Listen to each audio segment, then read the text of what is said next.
Alright guys, so today we're going to be talking about water quality. Make sure that you have copied the slides and that you have answered any questions that go along with the slides. As you look through this presentation, please feel free at the end to let me know if you have any questions at any point. So you are well aware that there are different types of pollution, and water pollution is one of them. But what you may not know is there are two different types of water pollution. One of them is point source pollution, and the other one is non-point source pollution. So when you have point source pollution, that means you can tell exactly where it happened. Okay, it came from a smokestack, it came from a car tailpipe, it came directly from someone dumping something in the water that you could see. So that is an example of we know who did it, we know where it happened, so we can point out the source. Now, with non-point source pollution, it says the contaminant source cannot be found. And that means you don't know who did it. So, for example, that they give is if there's farmlands and say that there are 10 farmers in the land. Looking down the way, there's pollution in the water in the local creek. Well, if there's 10 farmers, how do you know which one did it? So that is your non-point source pollution. So when we're looking at those major sources of water pollution, whether point or non-point, so we know agriculture is one of our non-source point pollution. Sorry, that's a mouthful when you have to say it over and over. So agriculture being the main one is because mainly of that traditional type farming that we use. And that traditional farming adds pesticides and fertilizers to protect the crops. And we have talked about how irrigation works and how over irrigation can start runoff. So all that is not filtering into the ground or the plants it's supposed to protect. Some of it gets runs off into streams and lakes and rivers. So there's other bodies of water, that surface water that we have, for example, that water on the surface. Keep that in mind. Groundwater is in the ground. Surface water is on the surface. So that runoff is carrying along those pesticides and fertilizers with it and contaminating the area. So agriculture is our leading one, but another one is in industry. So when you have industrial factories and power plants, I don't want to say many before they made laws, but not as many now, are dumping or not dumping. Waste happens. It just happens. And sometimes it does get to the water supply system. In AP Environmental, we watched a movie called A Civil Action. And in this movie, New Jersey, I cannot remember if it was New Jersey or New York, guys, but because of the power plant contaminating the water supply, a lot of children died of cancers, developed cancers and died. A lot of adults got sick in that area. So when the companies give off their waste, where's it going to go? The third one is mining. And you're thinking mining. How does that affect? Because I know it's a little bit strange. It doesn't have direct contact necessarily. But with mining, you think of how do they mine in areas? Surface mining. So surface mining or any other type of mining actually gives off those toxins, chemicals that can seep into the water supply, those sediments. Think about even with mountaintop removal, when they blow the mountaintop off to dig to get to that. Well, there's water involved in that.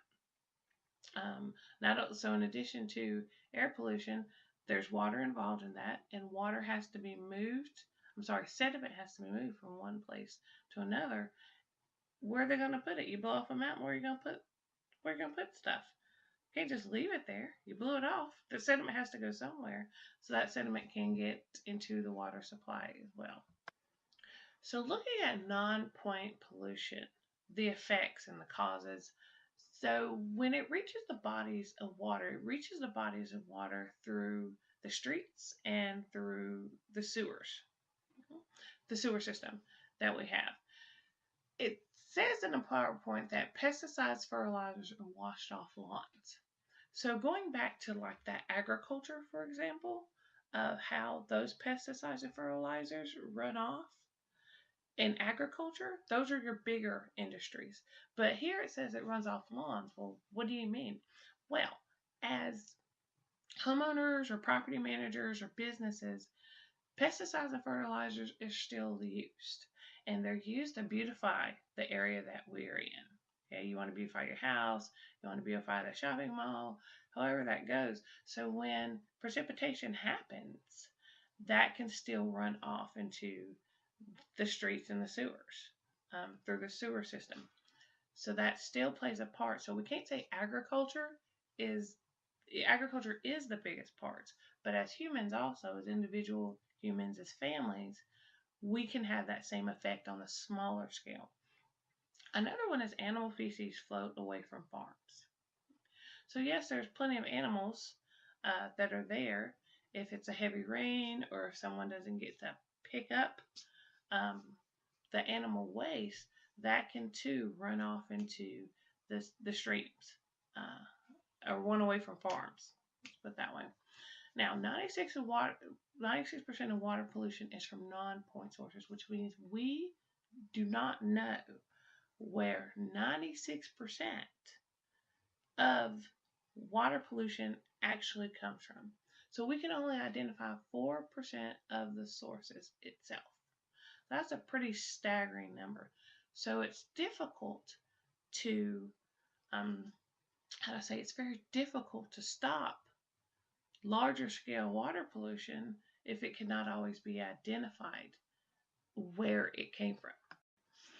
Now, we have talked about the water cycle and how it works and this natural recycling of water. Now, the water cycle is nature's way of recycling the water. How do we as individuals get that recycled water to us in different formats? So think about when you go to the bathroom, okay? You go to the bathroom, flush toilet, what happens to the water? It gets recycled, okay? It gets recycled, purified, and you eventually drink that water somewhere down the line. Or someone's drinking that water down the line. Doesn't mean exactly you. So water goes into a treatment plant after it is flushed. Okay, so it's not not all harmful substances are removed when that happens. So when you flush that toilet, that water goes somewhere. It goes to that water treatment plant. But again, not all the bad stuff from your water, whether it's a bath you're taking, whether you're going to the bathroom, it is not all. It's purified, treated, but again, it doesn't remove 100% of anything. Now, I don't want you guys to stop drinking water. Keep drinking water.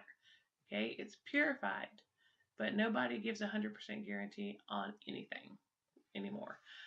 So what happens in industrial wastewater and storm runoff contains toxic substances that aren't removed. Again, 100% of things cannot be removed from the water supply. There's always going to be, even if it's 99.99% clean, there's still that 0.01% that could possibly be there and untreated at all.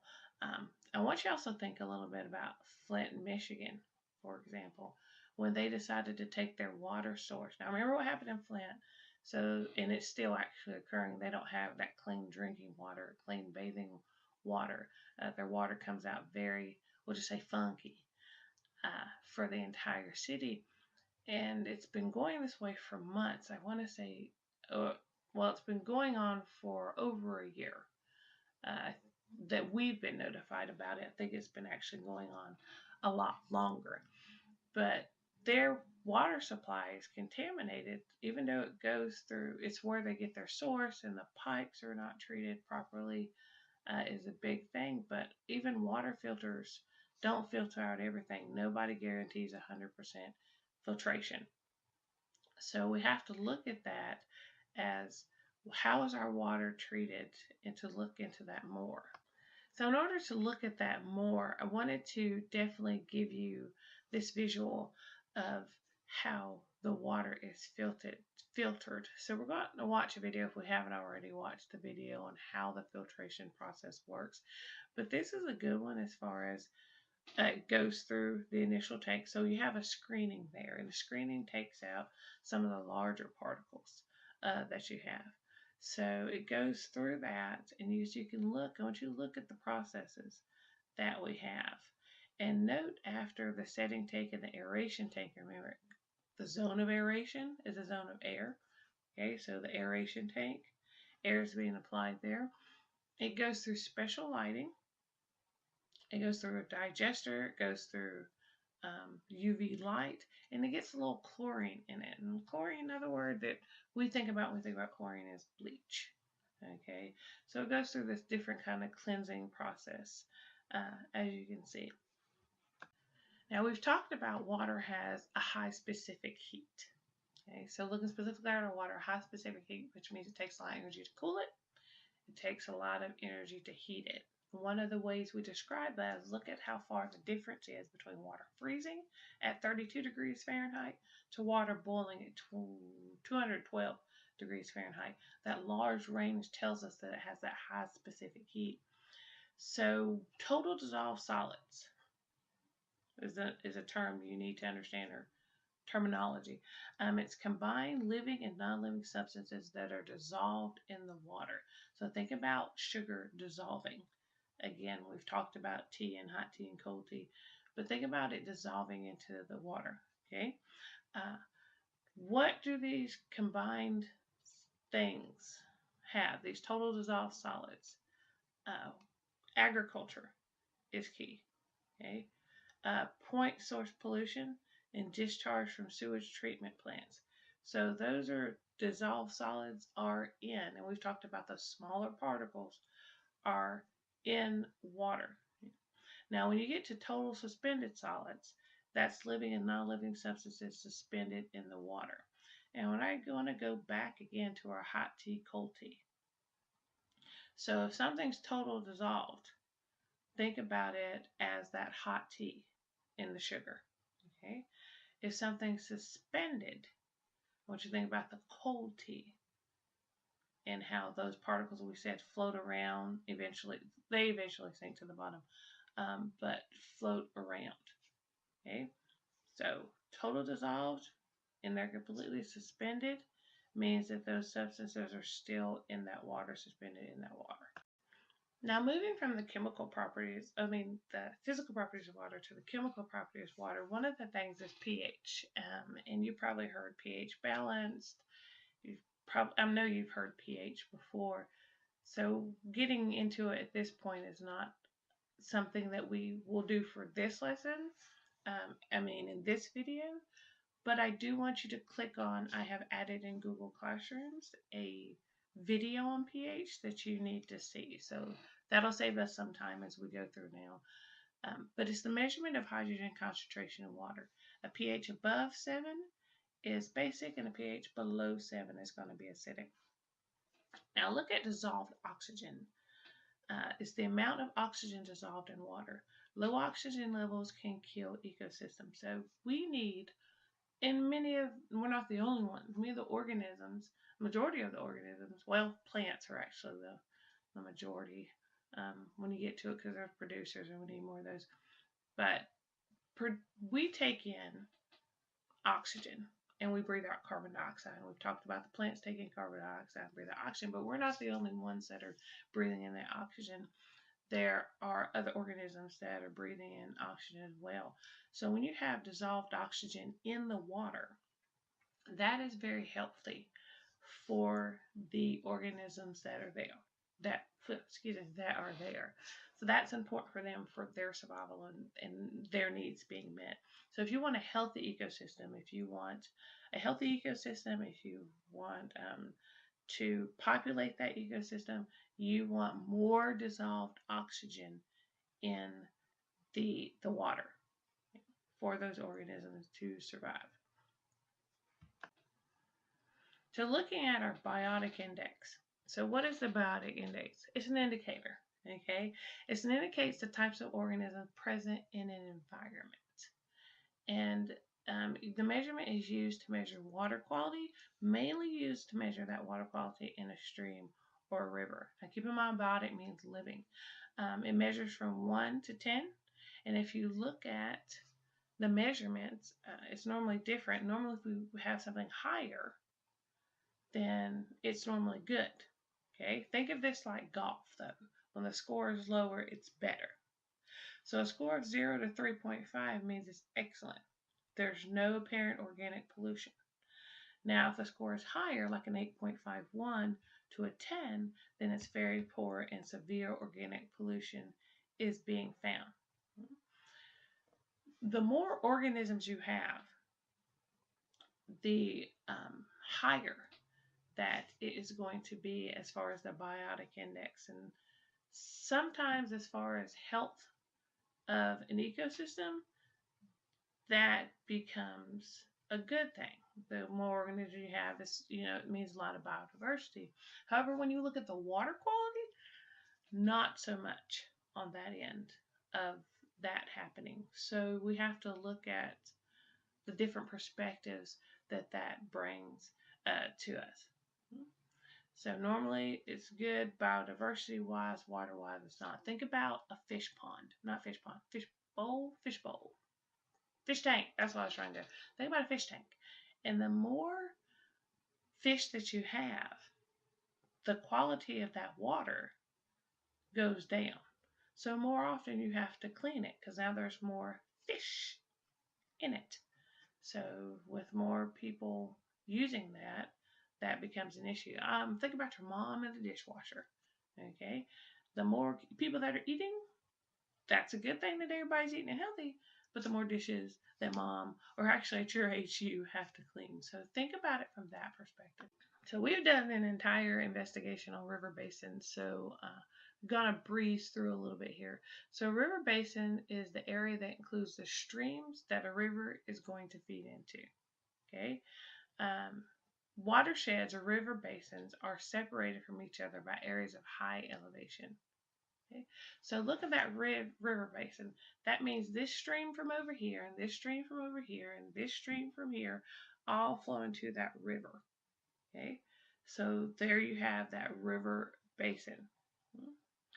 And what can I explain about your watersheds? I know you guys talked about that in elementary school. Well, these river basins are separated. When they say they're separated, by elevation is one of them. Okay, we've looked at our watersheds. Geography is a separator, a natural separator of these river basins. So looking, there are 17 river basins in North Carolina. So this is the river basin map we were working on with the other week. So it does look familiar to you. 4 of them empty into the Atlantic Ocean. If you look over to it, you will see the Pascagoula. Sorry, I still have not learned to pronounce that. And White Oak is one, and that was actually from your quiz. Okay, some flowing in South Carolina. So we talked about what's above North Carolina, South Carolina. And the remaining flow westward into the Mississippi River. Okay, so west would be that tip near, I believe it is Little Tennessee. Sorry, I had to dig in there a little bit. Tennessee being one of those areas. It's important for states to reduce the amount of pollution in river because the rivers do flow to other states. So one of your river basin questions was, why is it important for the question was related to why would South Carolina sue North Carolina? Would be one of the reasons. Well, the river basin, so the pollution flows down. Okay? So if we're polluting it on our end of the river, that river basin that we share, then that pollution is going to end up somewhere. All right, guys, well, that is the end. Again, if you have any questions, please feel free to ask them, type them in, email me, or raise your hand.